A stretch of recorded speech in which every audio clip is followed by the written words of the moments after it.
We're going to go ahead and start. Most of our students are in class, but I told Lindon we're going to make it very personal. So as you probably saw in the email, we have Lindon Robison today. He's a professor of agriculture and resource economics at Michigan State University, and he's a well-renowned expert in social capital. Without more introduction, I'm going to go ahead and let him start. Okay. Well, it's a pleasure to be here. This visit's been planned for at least a year and a half, I think. I had a son at UT in Memphis, and I thought, well, I'll just drop down here and visit him and so on. And then Roland told me, have you looked at the map and seen the distance between Knoxville and Tennessee? That's not a hop, skip, and a jump.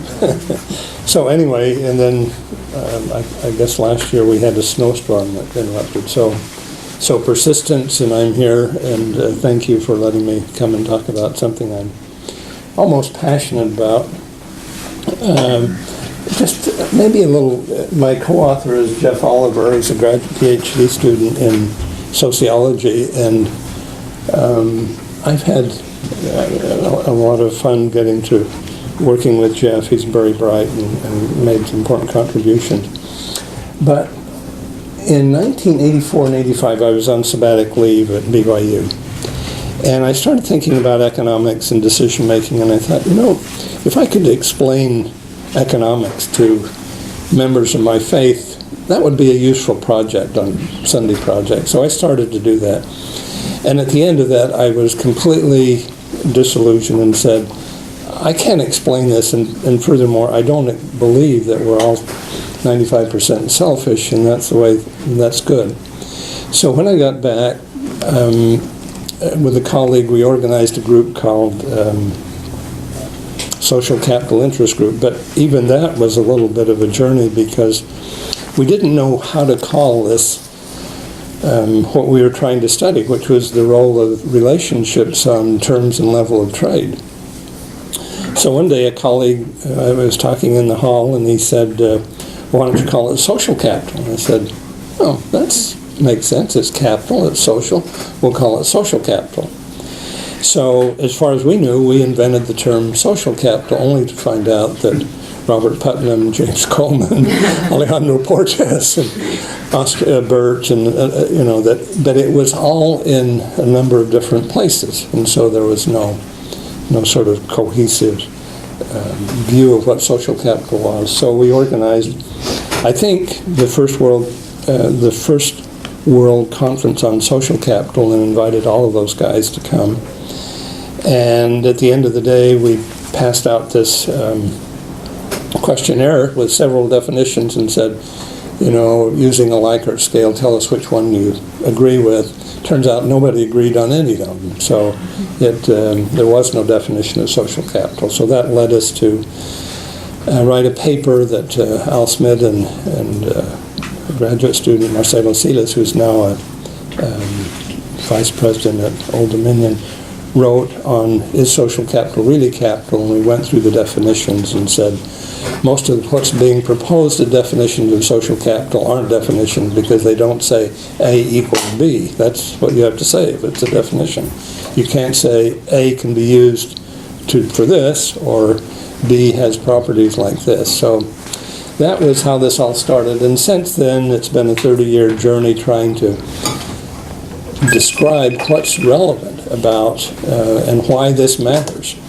And it turns out that where we are right now is that there are goods, which we'll call relational goods, that are produced in social capital-rich relationships that get exchanged, often for commodities. And it's in these exchanges of relational goods for commodities where we create a lot of what people are referring to as anomalies in economics. So that's the theme. How this study of social capital and relational goods can help us explain anomalies. Well, Thaler and his colleagues said, well, as we perceive rational behavior, it's unbounded. That is, we have perfect knowledge, we have perfect willpower, and we have unbounded selfishness. And none of those three assumptions really work. Herbert Simon says, okay, let's replace unbounded rationality with limited rationality. We can only perceive and process so much information. I had an uncle who said, I don't get in trouble for a lack of willpower, I get in trouble for a lack of won't power. And so this, most of us at some point have eaten too much, whatever, and we say, okay, no, my willpower doesn't keep me out of trouble all of the time. In fact, in the Odyssey, isn't it Ulysses that asks him to tie himself to the mast because he's not sure his willpower will prevent him from being enticed by the sirens. And so in a number of studies, colleagues and I have looked at motives, and what we find that on average, we're about 33% selfish, not 95% selfish, as some of the literature claims. But that varies by groups of people, and it varies by the good that you're pursuing. So none of those three assumptions work, or in the way they're proposed. Our time is limited, so I'm not going to spend a lot of time on going through all of the examples of anomalies in economic behavior, because there's a ton of them, and they're persistent. They're not just random. But there's a couple that you might recognize. In this Swiss village, the residents were asked to store nuclear waste, and just a small majority were agreed, and then they came back and said, well, let's sweeten the deal and give you sort of the average wage to each of you, and they overwhelmingly refused because they said, you can't bribe us to take this waste. So anyway, we could talk, I don't want to spend a lot of time on this, but the endowment effect, how does owning a coffee mug change its value? I mean, that's sort of the essence of the endowment effect, and prisoners, ultimatum games, people don't behave the way they're supposed to, and if you let them get acquainted, they're even, and even think like this, would you like ice cream that's 10% fat-free, or 90% fat-free, or 10% fat? Well, we're not indifferent between those word frames. So whatever's going on, we don't behave, at least all the time, like Homo economicus, or that guy that nobody would want their son or daughter to marry. So when did this start? Well, these were two important people, and what does behavioral economics have to do? Well, it's trying to include things that we normally don't include in our economic models of choice. So we want to account for social, cognitive, emotional factors in our behavior and try to say, okay, how do these influence our decision? Because something is missing. And what we propose is that what is missing is a variable, which we're going to call, and which has been called for in the literature, as a relational good. A relational good. How many of you have heard of a relational good? Is that a... Okay. Well, anyway, I have lots of stories in all these places, and if I get distracted, we won't get through. So, but anyway, it's really picked up steam with some researchers in Italy, and so anyway, the point of it is, if you account for relational goods and exchanges, we can explain a lot of anomalies. However, not all of the anomalies can be explained. Sometimes we're just stupid, that's all. And we just can't explain it by missing goods and so on. But we can explain a lot more. For example, we let proximity and other related factors cloud our judgment. But what I'm going to say here, and I'll say it again later on, is that if we're exchanging commodities, that is, goods and services whose value is tied to their physical properties, and money, we have a pretty good idea of what we're exchanging. But when we're exchanging relational goods, we're not very good at perceiving what we're exchanging and what other people perceive that they're, and so when you exchange, so I'll give you an example. I'm always very bad at exchanging relational goods with my wife. I buy her what I think is going to be this terrific gift, and I bring it home, and she says, "And you thought I would like that?" And so, we just are not really good at exchanging these relational goods, and therefore we make a lot of mistakes. So, just sort of an analogy, we observed that, and this is in 1840, that the planet Uranus didn't behave like it was supposed to. And so this graduate student said, well, what would explain this anomaly? He said, if another planet being about right here, exerting pressure on it or influence gravitational pull, would explain its behavior. So he started looking at that spot and discovered the planet Neptune. Now, I gave this presentation in Turkey 2 weeks ago, not this presentation, but I used this slide, and somebody pointed out, that's really not Neptune. So I'm sorry about that. That's the best I could do that. Okay, so what is a relational good? Well, it's something whose value is associated with a relationship. Okay? If a person or its connection to a person changed the value of the good, then that's a relational good. Okay? So a relational good is something whose value has been altered because of a person or a relationship. So let me just give you an example, and I'll have a slide of it. So here's a baseball. 2 baseballs. They're identical physically, right? And one, the price is the same. And then Barry Bonds, this was before his drug problem and so on, but he hits it for this record-setting home run, and some person catches it. And suddenly this baseball is no longer a commodity. It's now a relational good, because when he hit it, he associated it. It became associated with him in this event. And even though its physical properties hadn't changed, it was worth a lot more. Okay? So that's kind of a way to think about a relational good. If my wife walks through the flower store or something and wins a door prize of a bouquet of flowers, and I happen to just, on one of my prescient moments, buy her the same bouquet of flowers, hopefully my bouquet will be more valuable than the one she got as a door prize. We hope those things. Okay. So I now want to make sure, before we go on, and please stop me at any point that you have a question, yes. You suppose the value of that baseball diminished with Barry Bonds' drug problems? It did, and the ability of Tiger Woods to sell Nike shirts fell dramatically when he had a little problem, as did Kobe Bryant and some other people. So it can go up, it can go down. So people that can create value because of the relationship depends on their esteem and social capital that we hold them in. So it absolutely right.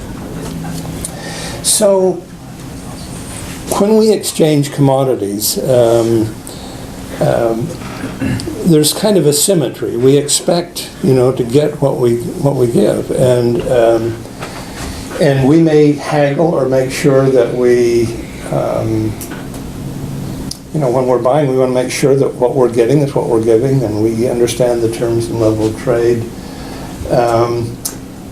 And the thing in question can be replaced by something in its equivalent. So in the commodity market, if the price of an equivalent commodity decreases just a little bit, you see an important shift in the demand. It's very price sensitive.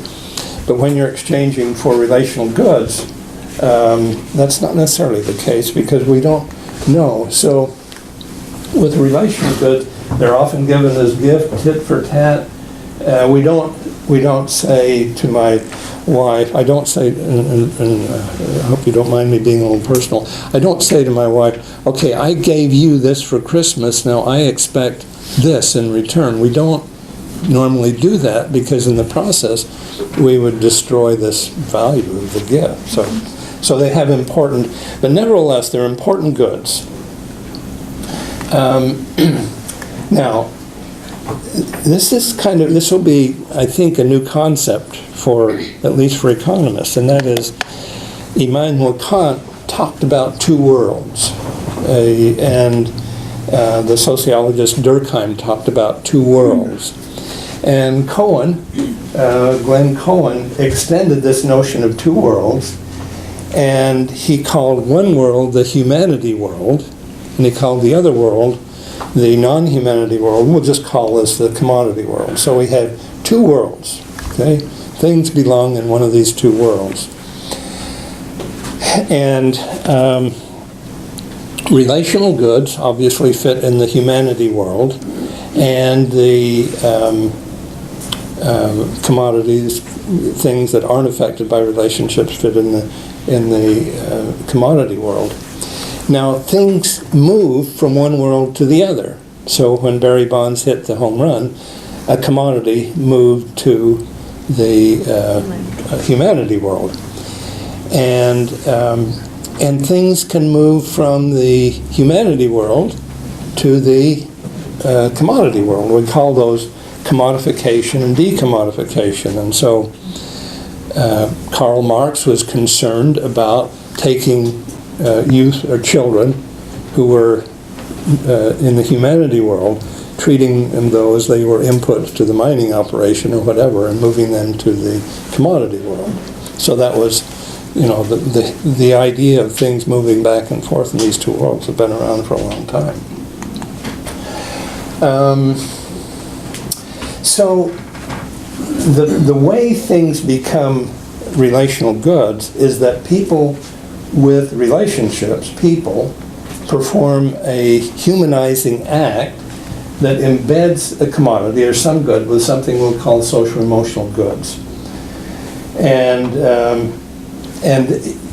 these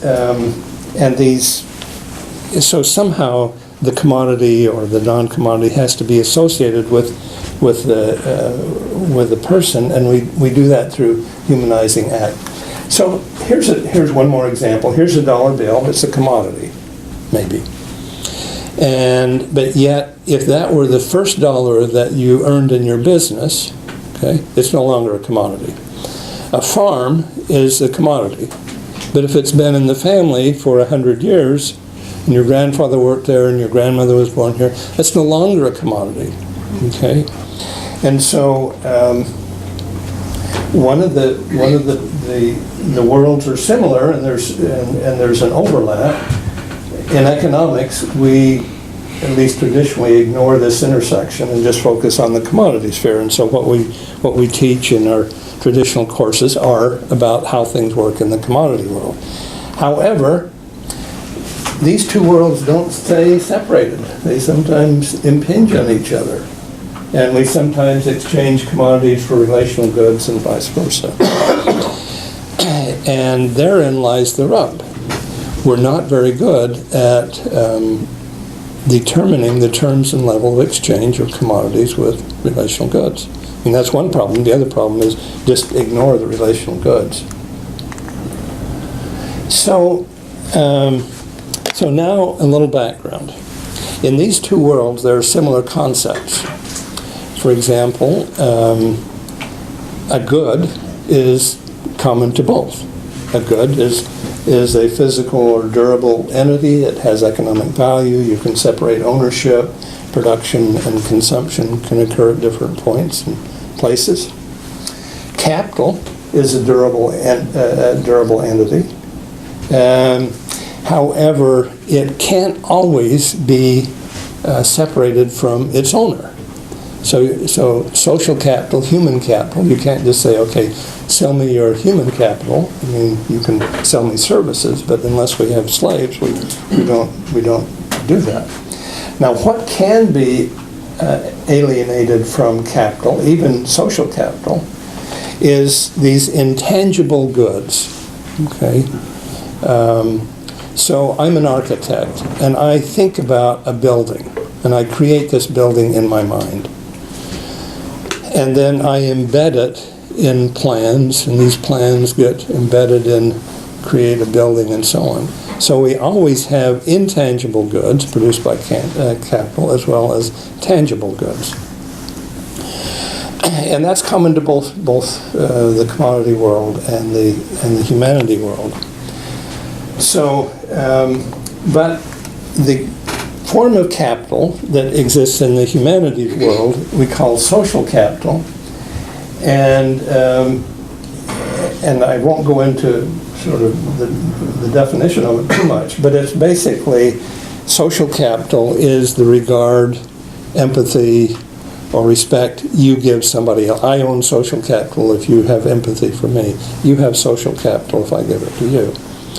So, and people with social capital are capable of performing humanistic acts that create these intangible goods, call it social emotional goods, that get embedded in things, okay?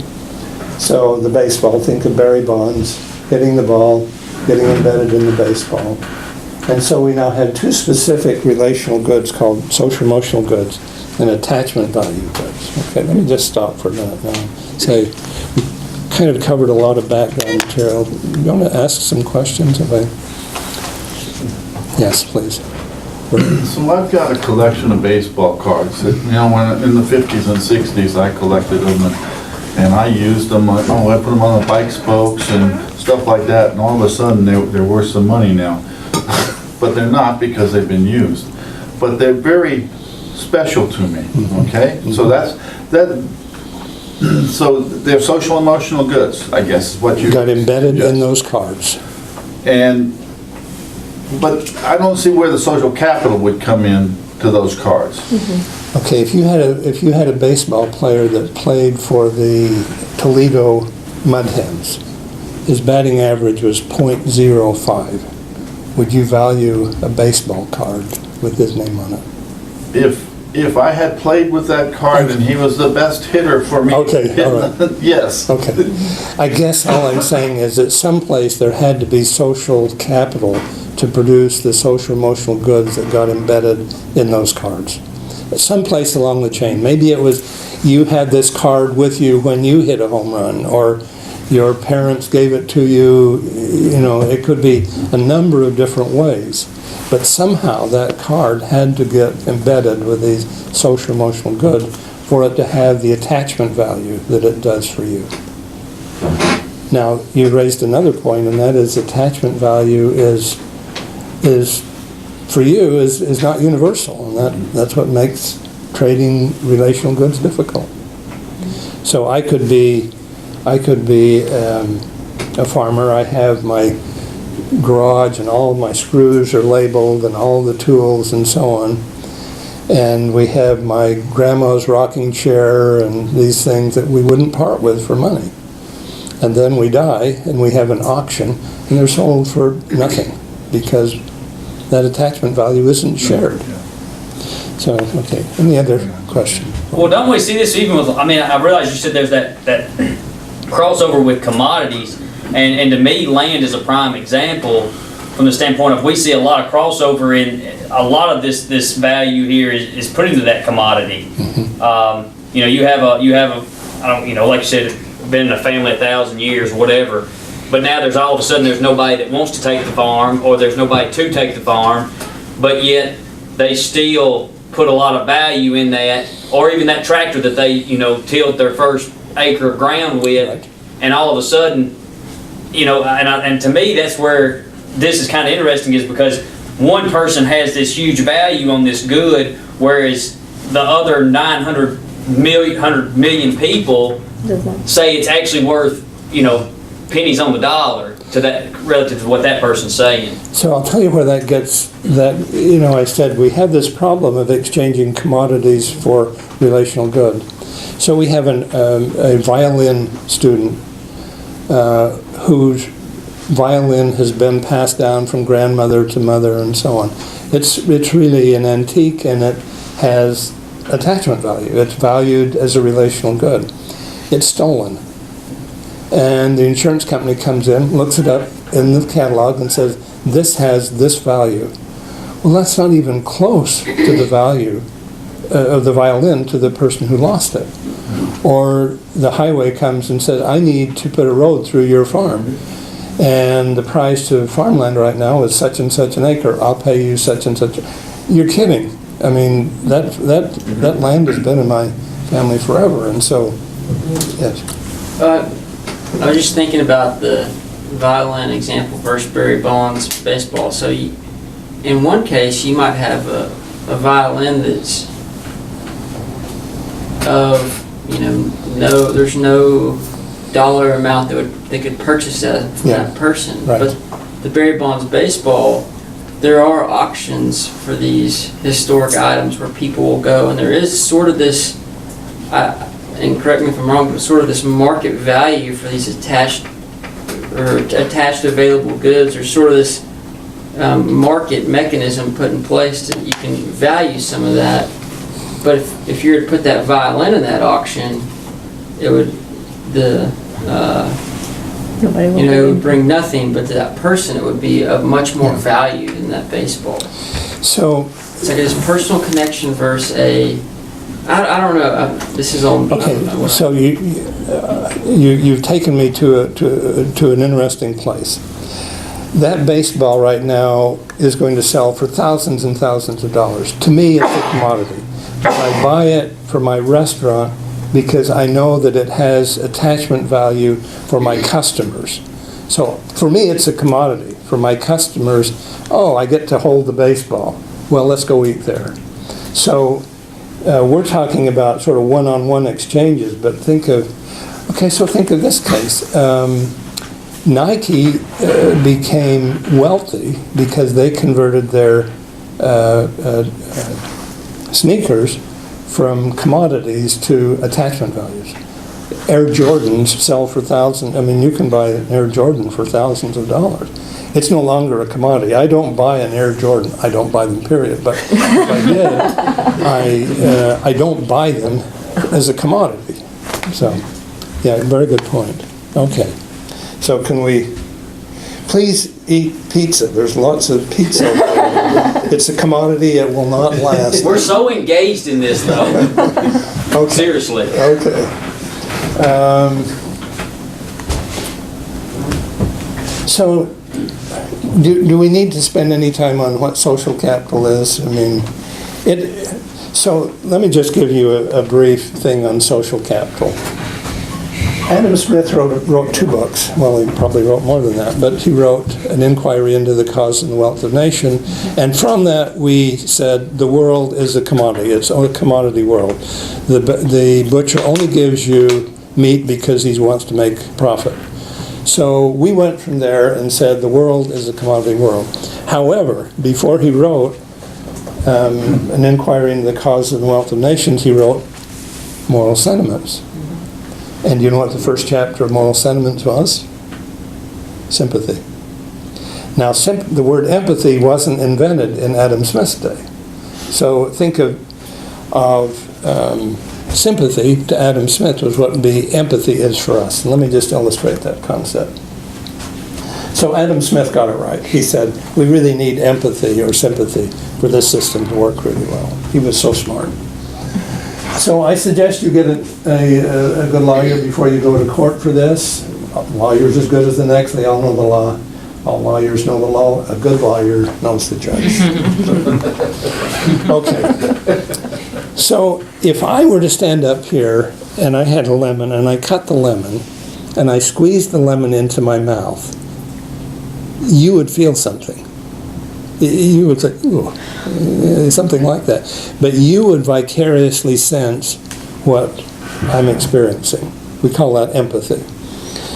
Now, there was an experiment, I think it was in Italy, if I'm not mistaken, but they had a mapping the brain activity of monkeys. And they had a break in their experiments, and another experimenter came in, saw a bowl of nuts, peanuts, and started eating the peanuts. And the monkey's watching the guy eat his peanuts.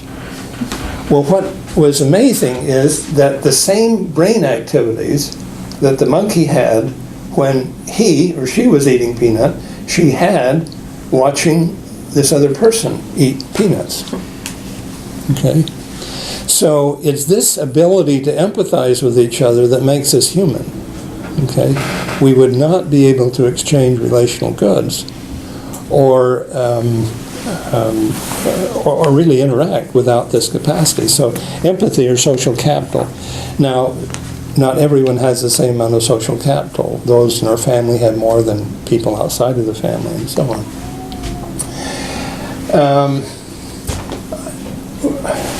I'm going to move along here just a little bit. So we have this social capital, or ability to sympathize or empathize. It depends on what we have in common. And this is important because it's this ability to empathize that allows us to produce goods that satisfy each other's social emotional needs. So, so let me make the connection. We have social capital that produces social emotional goods, and these social emotional goods validate others, express belonging, or share information.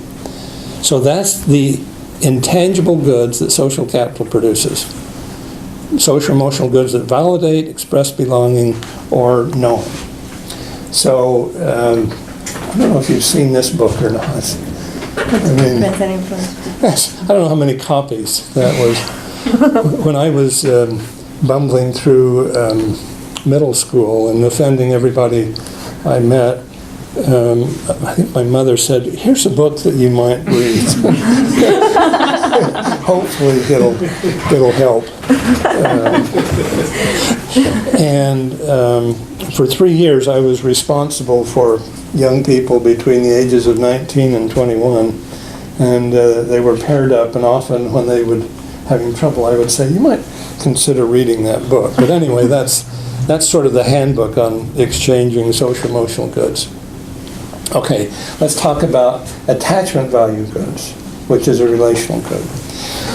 An attachment value good gets embedded with these social emotional goods, and that changes the value and meaning. Okay, so how does that happen? Well, Dan Ariely talks about the Ikea effect. I go to Ikea, I buy, put it together, whatever it is you're making, I take it home. It takes me twice as long and 3 times as much effort to build it as I could go out and buy the original. And suddenly, because I worked on it, it has attachment value. So something that I put effort into, that has attachment value. That's one way that we get attachment value. We try and create attachment value by associating famous people to the product. Businesses aren't dumb. They know that if they can change what they're selling from a commodity to a relational good, they can charge more. Okay, that was your point. So you have Kobe Bryant run around vitamin water and hope he doesn't get in trouble anymore. And then you have these young ladies dressed in paramilitary garb come to your door, and you say, okay, here's cookies. And I say to myself, I can buy those twice as many cookies at half the price at Meijer's. Why would I buy them to you? And then I end up with a dozen boxes of these overpriced cookies. Well, okay, people that we care about. They're what we call honorific goods, goods that signal an achievement. They can be a medal, they can be a certificate. I used to have an undergraduate, well, that's neither there. Any good that's associated with a commitment. Can you explain how spending $15,000 to $10,000 for a wedding dress that you're going to wear for 3 hours is economically rational? They even got a television show about that kind of stuff out here. That's not rational. But you want to create an attachment value to this ceremony and to this commitment. Okay? And so you spend, that's one way to do it. Okay, if I want to sell you a credit card, I'm going to put my university logo on it. And then you'll say, it's my duty as a University of Tennessee alum to have this credit card. Flags and so on, just all kinds of things. Now, if you want one of the really great examples of embedding something with attachment value, look at our dollar bill. That's a piece of paper. This is George Washington, chopped down the cherry tree. He's the father of our country. That's God's all-seeing eye. You don't treat this paper right, and God's going to get you. Well, I mean, I have never seen anything so embedded with attachment value as this dollar bill. Okay, so we understand what we're doing, but other high attachment value objects are the crescent, club, so on, and of course the sneakers. Linda, let me ask a question. How about simple things like, now we have all this concept of locally grown foods, that some people are willing to pay a little bit more just because they can see the farmer who grew that tomato, who probably didn't, but who says he grew that tomato, and he's sitting right next to the tomato. Yeah. So that farmer could have bought those tomatoes from somebody else, but that person is willing to pay between $3 and $4 per pound because there is a farmer sitting right next to it. It has attachment value. Locally grown fruits have attachment value. Say, oh, this food is grown here. Here has attachment value. So I will pay more for locally grown food, even though it's identical. It's the same commodity. One baseball is the same as another baseball, but I pay more for the berry ball. I mean, there's concept of freshness, that definitely there's a taste difference, but it's amazing how I track down all the prices at farmers markets at different locations. Yeah. And it can be the same tomato, but it's how consumers are valuing that same tomato at different locations. Yes. Okay. We're creating attachment value, or we're creating a relational good. We're making a commodity into a relational good. So when you put cornflakes in a box and you put Tony the Tiger on it, and then I have another just nondescript sack of cornflakes, identical, this has attachment value. And because my grandchildren want Tony the Tiger, we pay however much. How is this concept different from like what business school marketers call brand equity? Well, it's related. Okay. So I was wondering how many of your concepts like you also relate over to like business school marketing, because they study this as well. So if I can create attachment value for my brand, so I have 2 cans of peaches, Del Monte and something, and I know Del Monte is, so on, but they also produce the Myers brand. I'm willing to pay more for the Del Monte. And if you're familiar with the attachment value or the endowment effect, okay, I give people, make them indifferent between their coffee mugs, and I give them the coffee mugs. 2 weeks later, I come back and say, okay, I want to buy your coffee mug for the same price. No one's willing to sell it because you came in.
So I'm going to maximize this utility function over physical goods and services and social emotional goods. Okay? So this is an indirect utility function. So my social emotional, or my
activity is associated with nothing other than sharing. Okay, I want to increase the way you think about me, the goodwill. I want to increase the goodwill you have for me. That's an external source of validation. So when we have a debate, they're trying to make us like them. They're trying to win social capital. When the waiter comes up to you and says, "Hello, I'm Christopher, and I'll take care of you and I'll be your best friend for life," just remember that when you give me a tip, you say, "Okay, I think I understand what you're doing." And sometimes we can't change our connection to others, but we can change how we feel about others. So at the football game, you wear orange, you have a flag with a T on it, and all kinds of things. The football players are not going to love you more, but you can love them more if you do this kind of thing. So we do things to move us closer to them. We donate to public radio, even though there is no difference in how the public radio station is going to be depending on our contribution. But I'm going to enjoy their music more. So we spent some time, but here was the first study that we did on motives. We said, suppose you're you're a prisoner of war and you get a box of candy bars. How many of them would you consume yourself? Okay, you've got a friend in camp. How many would you share with your friend? If the guards liked me a little better, I might get treated better, so I could give some to the guards. And finally, my buddies would I would feel better about being a member of this group if I donated to a camp escape effort. Okay, so I don't know how many times we've repeated this. We've done it in all kinds of different settings, in different parts of the world, different groups, and so on. And it turns out that we're about 33% selfish. Well, take 100% minus 33%, about 67% of our motivation is for relational goods. That's not insignificant. Well, so here's how it works. So, Can I stop? well, yes, please. But some of those relational goods, would they be selfish, intrinsically selfish, because you're wanting affirmation from others, or you're wanting, so, That's a great question. So when I went back to that utility function, that was maximize you. That's my you. Okay? Now, so, you know, all throughout my career as an economist, the argument has been efficiency versus equity. Okay? If you earn it all, you're going to work really hard. If I take from you to reduce the inequity, then you won't work as hard, but will increase equity. So we have this great debate about equity versus efficiency. But if I internalize your well-being, I get just as much satisfaction, well, not quite as much, but I get satisfaction from improving your well-being. So if there is sufficient distribution of social capital, we can solve the equity versus efficiency dilemma.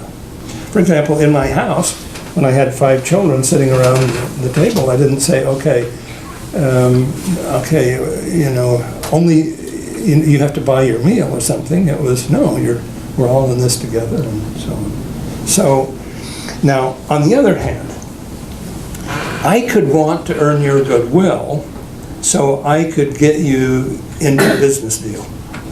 Okay? So I still have this selfish motive, this own consumption, and that interacts with these other motives. So yes, I can still be selfish in the presence of these other motives. And does that, yes, sir. Yeah, that's great. So we said, would people behave like this if they were if we were dealing with real money? Okay, so this was hypothetical. So we got some money together. We went to a lot of different groups, and we said, okay, we have $500. Write your name on a card, put it in a hat, and if your name is drawn, you get the $500. But before we do that, fill out this sheet and tell us how you want us to spend the $500. Nobody will know. You have a friend, tell us who the friend is. If you want to donate to this club, but we want you to promise that you'll donate something to this charity. Okay, that was, said, no, you all promise? And said, yes, okay. So when we did the Rotary Club, they kept 9% on average. They donated 91%. Service before self. The Dairy Club, Michigan State, donated 67%. International students, 76. Professional Business Group, 84. And students at Northern Michigan who have nothing else to do but consume. Donate 45%. So it varies, right? Different groups allocate different, and this was with real money. Now, so people have different motives and different preferences for relational goods and commodities, but goods, just the inherent nature of goods, some are more valued for the relational component or their attachment value, and some less.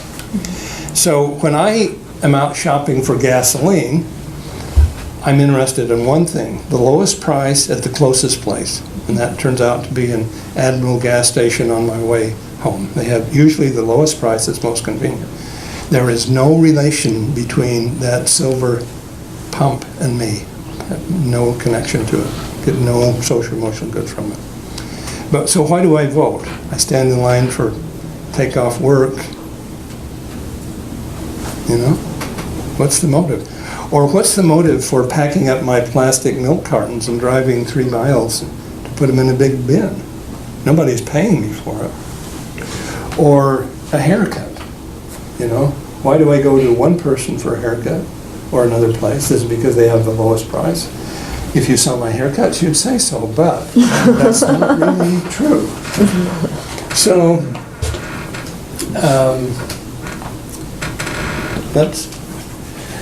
so if you take the mean difference between the own consumption and subtract from that all of the other motives, okay? Do you get the calculation here? Mm-hmm. So I have 5 motives, and I've got 100% distributed on those 5 motives. So I take the number for the own consumption, which is selfishness of preference, and I subtract the cumulative value of the others. Okay.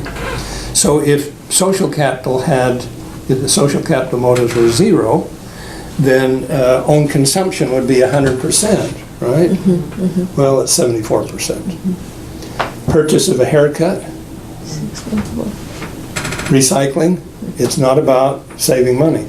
So if you were to design a program for encouraging recycling, you wouldn't go around saying, I'll pay you 10 cents for 5 pounds of recycling material. That's not going to work, because that's not what motivates you.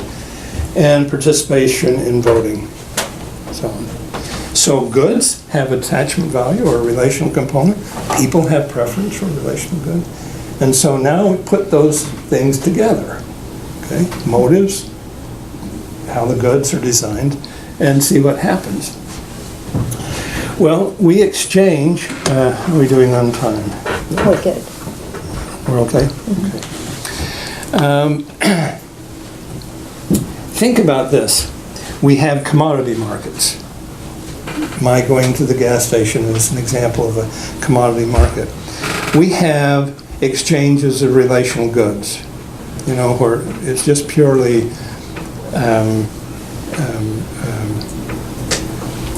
I walk up and I haven't seen you for a while and I give you a hug. We're exchanging relational goods. There's no commodity. It's just, okay, I want to communicate to you that we have this relationship. However, there is an important category of exchanges where involved in the exchange are both commodities and relational goods. Okay? And of course, if you're the seller, you would like that relational good to be perceived as high. But on my point, I want to know what your motive is. So you come to me and say, I have this used car, and because you're my very best friend, I'm going to sell it to you for this price. And I say, what's your name again? You know, when did we become really good friends? And I say, I don't think you're trying to disguise your motive, I think. And so, so this goes on all the time in this exchange of relational goods and commodities. So if we were in sociology or psychology, we would focus on what is called social exchange theory, relational good for relational good. But we want to focus on this, relational goods for commodities, okay? And here's what I'm going to propose, that most economic anomalies are the result of applying commodity exchange theory to mixed exchanges.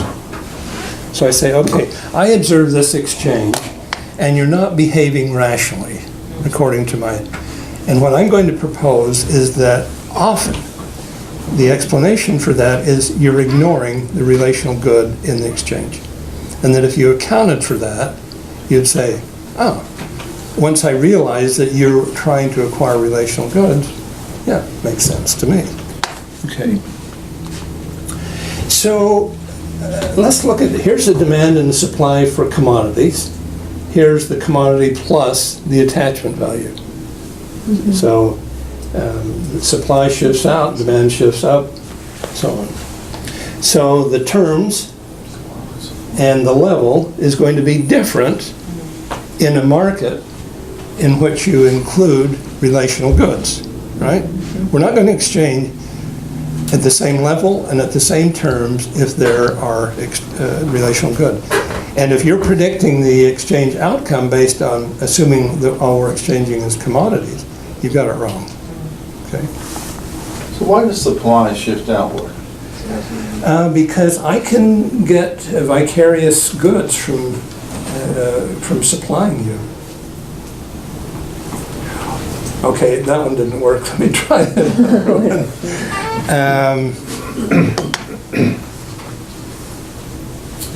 So you have 5 motives. Here's an anomaly. Taxi drivers in New York City don't behave optimally. They pay a fixed fee and then they can drive their taxi for as much as they want to. what they've observed is that, now the rational thing to do would be on good days, where you have a lot of customers, work longer. On bad days, rainy, work shorter. You're getting rewarded less. They do just the opposite. They work until they have earned what they think is the expected quota for the day. They don't behave optimally. We have something similar, or I've heard of something similar, it's sawmill operators. Owners, they have reported to me in focus groups that if they offer a better wage to their employees will work less. They get to hunt or fish or whatever else instead. Yeah. So I don't see how that's just applied. Okay. If I work more, I may say my ideal self may reward me and say, okay, you worked harder, you reached your quota, you ran, you met the goal, good for you. So my ideal self others may see that I'm producing more, and they say, okay, good for you. I may be providing employment for people that are working for me, and so I may be benefiting those. So think of the four motives, and any one of those four motives can help explain when that supply curve shifts up. Yes. Could the demand curve shift backwards too? I mean, I don't know if it fits within the framework of the four motives, but I'm just thinking there's some things that I dislike for emotional reasons or something. Yes, of course. So guess what happened to the demand for that baseball when Barry Bonds was convicted of using steroids? The demand for all Barry Bonds regalia dropped. So it can shift down too. Yeah. So the price went down, so on.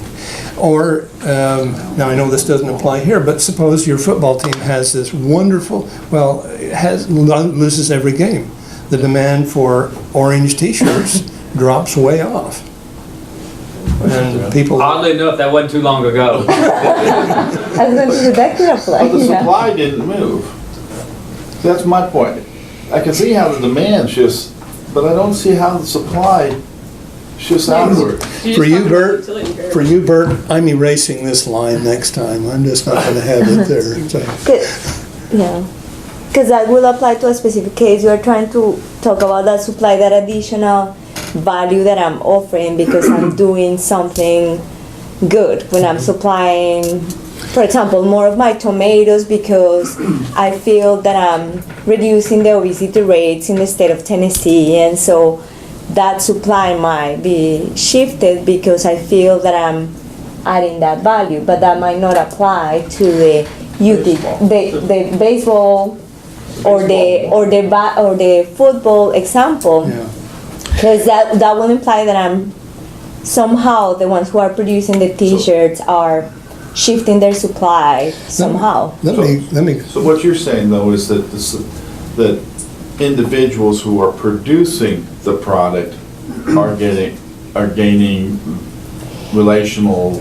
Right. Yeah, Yes. I see how they feel there are some farmers who believe that because they're offering fresher products, they're changing behavior of consumers and therefore they are eating better. So they have a commitment with the consumer and with the community. So the person buying their product is also giving them relational goods. That shifts out their supply. Yeah, so that will be that case. Yes. Yeah. Now remember, what is different about this is that this is relationship dependent. Yeah. Okay. In the neoclassical model, relationships don't enter. Okay. you keep the supply curve where it is. Okay. Thank you, Bert. Okay, now, let's say that we have a good, I'm the buyer, I'm willing to pay this much right here. You're the seller, and that's your minimum sell price. We're not going to exchange. Okay? My maximum bid price is below your maximum sell price. We don't have a market. But now add social capital or increase the social emotional goods associated with this. Suddenly the price I'm willing to pay as the buyer goes up, price I'm willing to accept as a seller goes down, now I have this whole area of prices that are acceptable. And so I'm going to trade with someone with whom I'm exchanging social emotional goods. So just to keep in line with the season, how does Christmas fit into this? Have you ever wondered why we spend so much time on wrapping paper to have it just destroyed in 5 minutes, you know? So I give my, 5-year-old grandson his whatever it is in this wrap paper. It's gone, and you just sit there. And so we have these big black sacks, garbage sacks, the hefty ones, and you just stuff it with bit ribbons and bows and so on. And you say, why did we do that? It was because we wanted to create attachment value for those presents. So Bert, as Christmas gets closer, that supply curve is going to move out. Yeah. Really still thinking all this, like. I understand it now when it shifts outward, so you don't have to. So, okay, this is time out for a sidebar. If I approach, let's say, gift giving as a commodity exchange, okay, I'm going to write an article for the American Economic Review explaining why you gave your secretary or your wife or whoever a gift card from Macy's or wherever, instead of just giving her a $50 bill or $20 bill. Why don't you give your wife a $50 bill instead of going to all that trouble? Why do you keep it for canned goods for Thanksgiving drive instead of just directly the money? Sure. I mean, so I read this article in the American Economic Review, which you assume has been vetted, explaining why we give gift cards as opposed to money. Money is completely fungible. And after a long, elaborate mathematical derivation, it was because we were signaling and it had something to do with risk. If I explained that to my wife, it would not take her a mathematical model to say, if you ever write me a check for $50, you're in big trouble. So anyway, so this is a little bit of storytelling. Things that we observe, we're not testing. We're not testing this because we've observed it. So what we're doing, in some sense, is telling stories. And I'm telling you a social capital story. And there is a neoclassical story to go with it. I mean, when I have lunch with my neoclassical friends, who only recently started having lunch with me now that behavioral economics is acceptable. But, they say, I have a story that explains that. And I say, yes, you do. And I have my story and you have your story. And so who's the best storyteller? That's a lot of this is storytelling. Okay. So what have we, so we've come this far, and what we have now have is a basis for explaining anomalies. Okay? So what have we learned so far that would help us understand anomalies? First of all, relationships alter the terms and level of trade, favoring social capital relationships. The supply and the curve and all of that kind of thing. Second, commodities embedded with social emotional goods will be traded at different terms and levels. Okay? Point number 2. Point number 3 is we may not always find an acceptable exchange between commodities and relational goods. In a lot of land surveys, we found about 20% of the farmers would not sell their land for any price. Okay? And finally, we may rationally engage in activities without a commodity reward because the rewards are relational goods. So it's not irrational to donate. It's not irrational to volunteer, and so on. So that's the basic.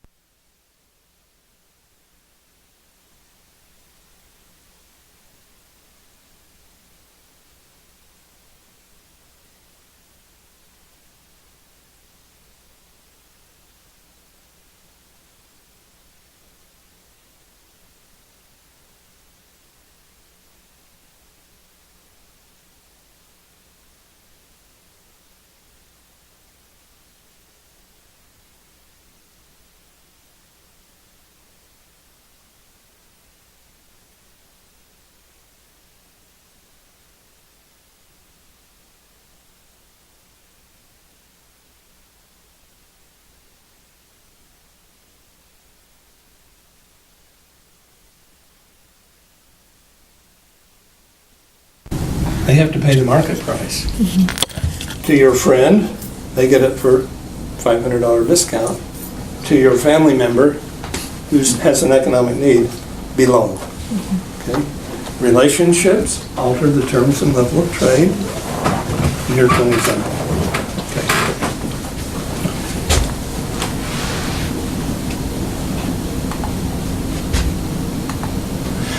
So one of the first studies that we did, I had a graduate student who's now, I mentioned, is Marcelo Silas. He's now Vice President for International Things at Old Dominion.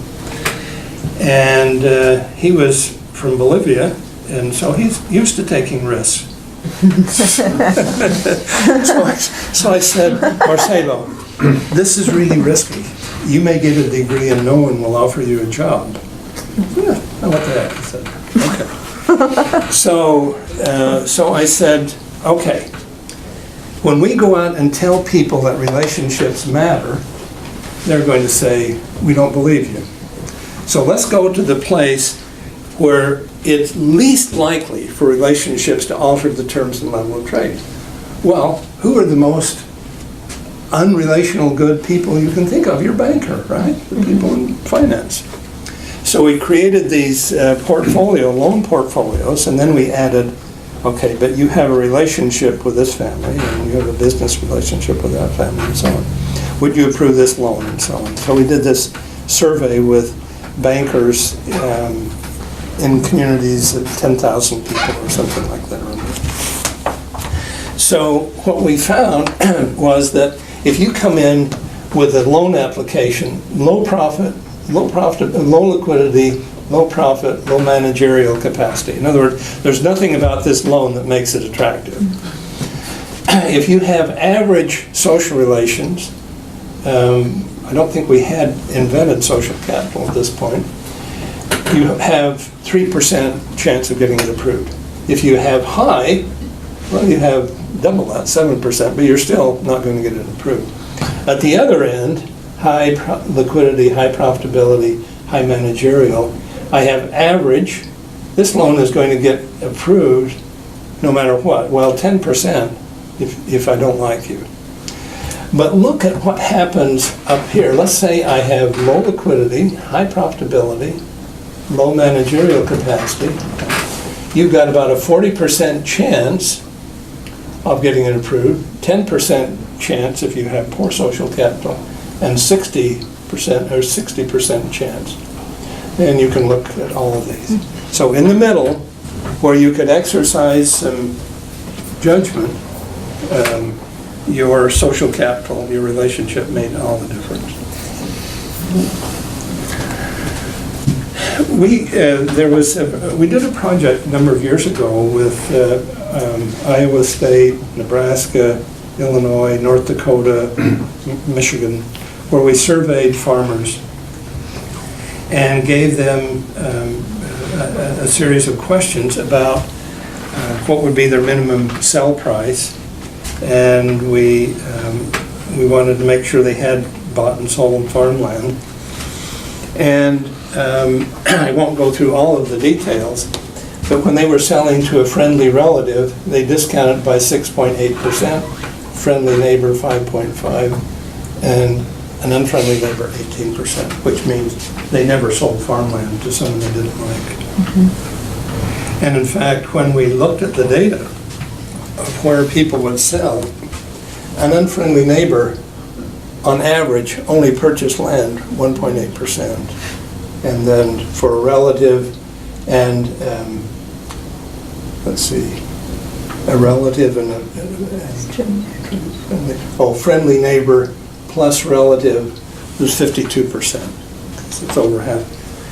And Greg Perry did, and I did another study using actual farmland data and in Oregon, and what he found was that in many cases the very best land never went on the market. It was traded over the kitchen table. I mean, what went on the market was sort of average. Some relational goods can't be bought and sold. You can't buy love and you can't buy friendship and so on. I don't care too much for money. Money can't buy me love. Okay. Tell me when I should stop talking. I can talk. I'm very entertained, that's why I haven't stopped you, but Okay. yeah, you probably have between 5 and 5 Okay, minutes. so let me see if I can.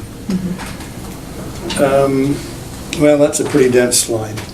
We did a study in a rural town in Nebraska.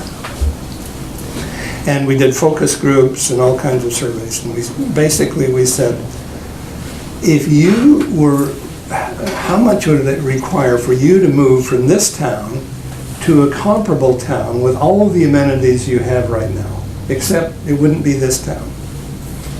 And basically they said it would take me, you'd have to pay me $30,000 a year. Okay, that was the attachment value. But, so that was the amount, 62. So 38% could not be moved for any price. Said, okay, you can pay me what you want, but I'm not moving. Well, 76% of Oregon's small companies are family. Why would you see small families dominate small businesses? Because they exchange social emotional goods. They have social capital.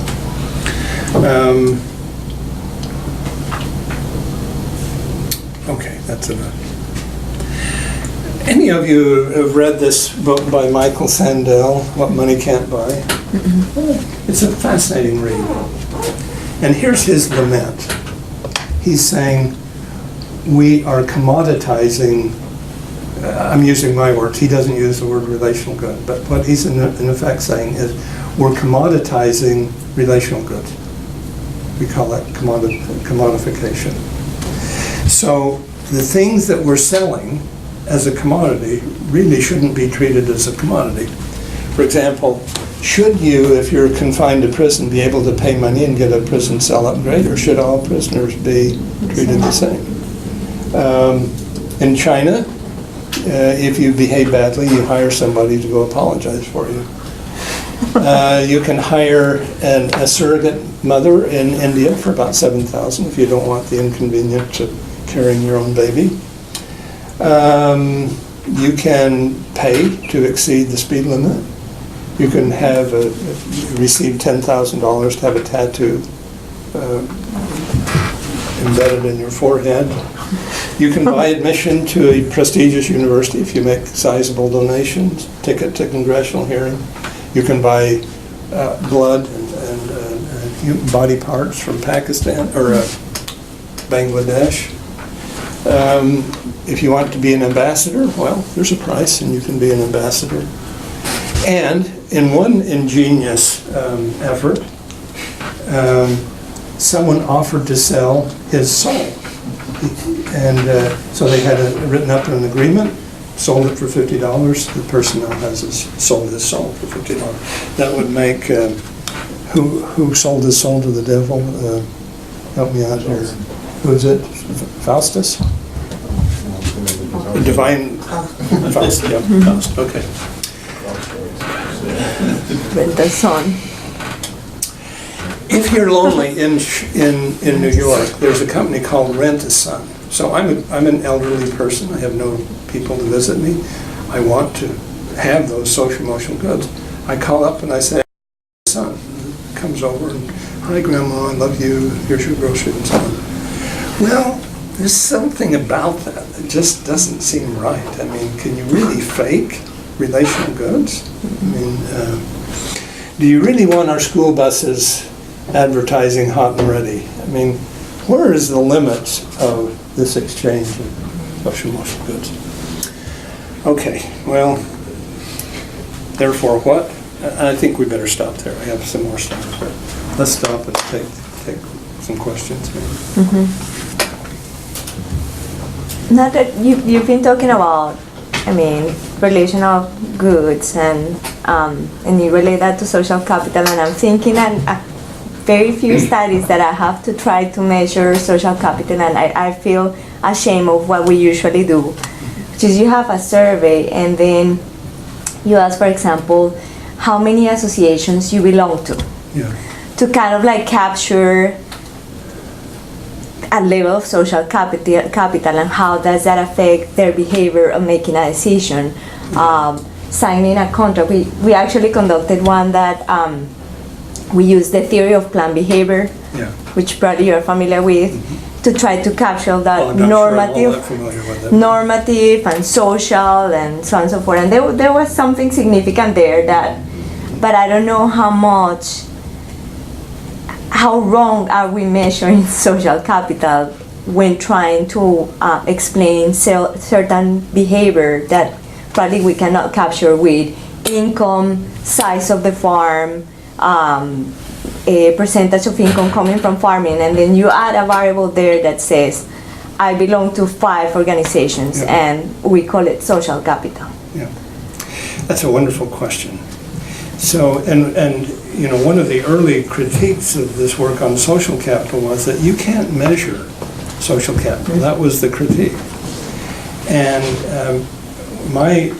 when I started out in my career, I was focused on risk.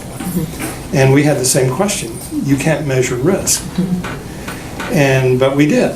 And the way we did was we said, okay, if you're going to measure something, you have to have a base from which to measure. So the base in the study of risk was the risk-free outcome. What are the terms associated with a risk-free outcome? Now introduce risk and measure the difference in the certainty equivalent income or something like that. And okay, so I've got a certainty equivalent measure that I'm going to associate with the measure of risk. So in the land value study, we said, okay, what's our base? Our base is the terms and level of trade in the commodity market. If I were selling this land on the market, what would be the price? If I were selling it to my brother's son, what would be the price? So it's the difference between those two. That's how I measured it. So we're saying that in this earlier slide, we're saying this is the measure of social capital. 6.8% here, 5.7 here, -5 there, and so on. So if you're going to measure something, you have to have something where you start and where you end. And so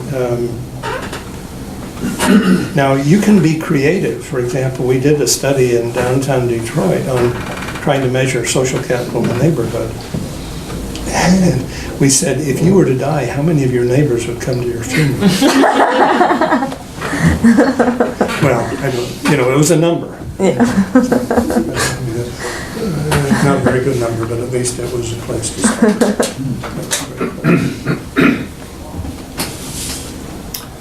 Any other questions? Linda, we appreciate you coming. My pleasure. To me, you opened my brain a little bit, so that was a great experience. Thank you so much. Please be kind.